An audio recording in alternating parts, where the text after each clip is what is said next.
बरकोली आने को घंच जंगल भितर कहीं पशिले तो हेलो एवरीवन सुबह सुबह आम बाहर गोटे जगह को जीवु भ्रमण एक्चुअली ये दुई जनकर मन बहुत ही दुख कहीं संडे एम 6टार उठा पड़ी एमाने हूँ 9टार उठा लोक हो छाड़ जमती सेमती कर पहुँची गलु आम डेस्टिनेशन संडे थी समस्त छुट्टी तो से एचपी दीदी घर को आसमें बुलापी आम पहुँचला आंटी पकुड़ी बैगणी छाणुले मुझे बस हेल्प करदेली देन एटी दीदी आम मुड़ी गुड़े प्रिपेयर कर सारी बसीगलु चारि सखी खाइबा आत सुंदर पवन लगुला जो आम समस्त खरार आसिक मजा नहीं कथा कही कही खाऊचे तो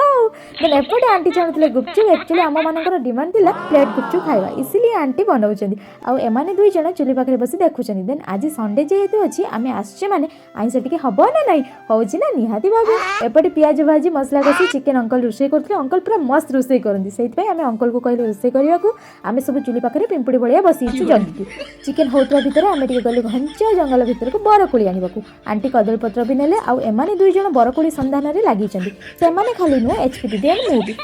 घंच बण भितर गोटे गड़िया थिला आउ सेठी आमे छोटे छोटे माछ भी देखिलु देन सेइटु आसिके आमे खाइबाकू बसी गेलु मेन कोर्स हमर चिकन भात सलाड खट्टा गोटे पत्र रे 4 जण खाइबाकू बसीछु काहे कि ना आज परे मजा मस्ती आ नाही सरी जीव बस एन्जॉय के चलछि देन उपरली बाहर जिबा रूम दीदी प्लेट गुपचुप बने देले आमे समस्त खाइ देई बाहर आसिलु आउ आज दिनटी एते जल्दी सरी गेला टाइम ही जणा पड़लान टिके समस्तकर मन दुख पुणी समस्त जे जा बाटरे मु लॉन्ग वीडियो छाड़ी सरछि मो YouTube चैनल ले सेठी आपण जाई देखि परिबे आमे केते सारा मजा मस्ती करछु बस दैट्स ऑल फॉर टुडे रहिली tata bye bye Jai Jagannath.